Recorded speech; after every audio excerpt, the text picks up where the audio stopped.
ಈ ಒಂದು ಕಾರ್ಯಕ್ರಮ ನಮ್ಮ ಕರುನಾಡ ವೇದಿಕೆ ಅಧ್ಯಕ್ಷರಾದ ಸಂತೋಷ್ ಅವರು ಈ ವಿಕಲಚೇತನರು ಮತ್ತು ಕಾರ್ಮಿಕರಿಗೆ, ಕಟ್ಟಡ ಕಾರ್ಮಿಕರಿಗೆ ಹಮ್ಮಿಕೊಂಡಿದ್ದಾರೆ. ಅನೇಕ ಕಾರ್ಯಕ್ರಮ ಮಾಡ್ತಾರೆ. ಈ ದಾನದಲ್ಲಿ ಶ್ರೇಷ್ಠ ದಾನ ಅನ್ನದಾನ ಅನ್ನೋ ಒಂದು ಕಾನ್ಸೆಪ್ಟ್ ಇಟ್ಕೊಂಡು ಈಗ ಆಷಾಢ ಶುಕ್ರವಾರ, ಈ 4ನೇ ಶುಕ್ರವಾರ ಪ್ರಾರಂಭ ಮಾಡಿದ್ದಾರೆ. ಸಂತೋಷ್ ಅವರಿಗೆ ಒಳ್ಳೇದಾಗಲಿ. ಅದೇ ರೀತಿ ಇಲ್ಲಿ ಸುಮಾರು ಕಾರ್ಮಿಕರಿಗೆ ಹೆಲ್ತ್ ಕಾರ್ಡು ಮತ್ತು ಬೇರೆ ಎಲ್ಲ ಕಾರ್ಮಿಕ ಯೋಜನೆಗಳು ಏನೇನಿದೆ ಸರ್ಕಾರದಿಂದ ಬರೋದೆಲ್ಲ ಕಾರ್ಯಕ್ರಮ ರೂಪಿಸ್ಕೊಂಡಿದ್ದಾರೆ. ಸಂತೋಷ್ ಪಾಪ ಭಾರಿ ಇಷ್ಟಪಟ್ಟು ಇವ್ರಿಗೆಲ್ಲ ಒಂದು ಸೇವೆ ಮಾಡ್ತಾ ಇದ್ದಾರೆ. ಅವ್ರಿಗೆ ಒಳ್ಳೇದಾಗಲಿ ಅಂತ ಈ ಮೂಲಕ ಹೇಳ್ತಾರೆ. ಸಂತೋಷ್ ನಮ್ಮ ಹುಡುಗನೇ. ಸಂತೋಷ್ ಸುಮಾರು ಒಂದು 20 ವರ್ಷದಿಂದ ನನಗೆ ಸ್ನೇಹಿತ. ಅವನು ಏನೋ ಒಂದು ಕಾರ್ಯಕ್ರಮ ಮಾಡ್ತಾ ಇದ್ದಾರೆ. ಆಮೇಲೆ ಈಗ ಕರುನಾಡ ಕಾರ್ಮಿಕ ವೇದಿಕೆ ಅಂತ ಕಾರ್ಮಿಕ ಸಂಘಟನೆ ಹುಟ್ಟು ಹಾಕಿ ಕಾರ್ಮಿಕರಿಗೆ ಕೈ ಜೋಡಿಸಿ ಸತತವಾಗಿ ಪ್ರತಿ ವರ್ಷನೂ ಒಂದೊಂದು ವಿನೂತನವಾಗಿ ಕಾರ್ಯಕ್ರಮ ಮಾಡ್ತಾ ಬಂದಿದ್ದಾರೆ.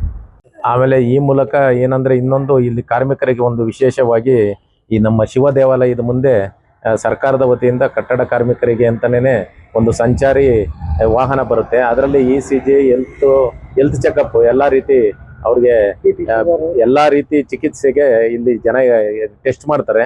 ಅದನ್ನು ಸದುಪಯೋಗ ಪಡಿಸಬೇಕು ಎಲ್ಲ ಕಾರ್ಮಿಕರು. ಬಟ್ ಏನಂದರೆ ಕಾರ್ಮಿಕ ಕಾರ್ಡ್ ಇರಬೇಕು. ಲೇಬರ್ ಕಾರ್ಡ್ ಇದ್ದವ್ರಿಗೆ ಮಾತ್ರ ಈ ಯೋಜನೆ ಪಡ್ಕೋಬಹುದು ಅಂತ ಈ ಮೂಲಕ ಹೇಳ್ತಾ ಇದ್ದೀವಿ.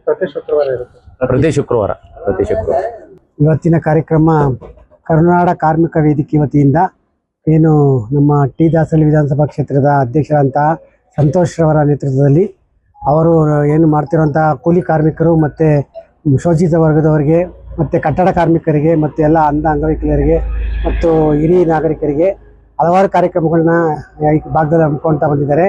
ಎಲ್ಲ ಕಾರ್ಯಕ್ರಮಗಳಿಗೂ ನಮ್ಮ MB ದಯಾನಂದ್ ಸರ್ ಅವರು ಅದಕ್ಕೆ ಅವರು ಬೆನ್ನೆಲುಬಾಗಿ ನಿಂತ್ಕೊಂಡು ಮಾರ್ಗದರ್ಶನ ಕೊಟ್ಕೊಂಡು ಮತ್ತು ಎಲ್ಲ ಕಾರ್ಯಕ್ರಮಗಳು ಬಂದು ಒಂದು ಚಾಲನೆ ಕೊಡೋದ್ರ ಮುಖಾಂತರ ಅವರು ಶುಭ ಕೋರ್ತಾ ಇದ್ದಾರೆ.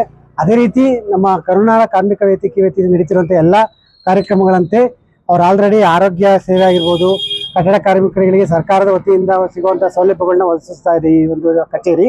ಮುಂದುವರಿದ ಭಾಗವಾಗಿ ಈ ದಿನ ಏನು ಪ್ರತಿ ಒಂದು ವಾರ ಶುಕ್ರವಾರ ಕಟ್ಟಡ ಕಾರ್ಮಿಕರಿಗಿರ್ಬೋದು, ಇಲ್ಲ ಅಂಗವಿಕಲರು ಮತ್ತು ಎಲ್ಲ ಏನು ಶೋಷಿತ ವರ್ಗದವರು ಈ ಒಂದು ಕಚೇರಿ ವಿಳಾಸದಲ್ಲಿ ಬಂದು ಮಧ್ಯಾಹ್ನದ ಊಟದ ವ್ಯವಸ್ಥೆಯನ್ನು ಒಂದು ಏರ್ಪಡಿಸ್ತಾ ಇದ್ವಿ.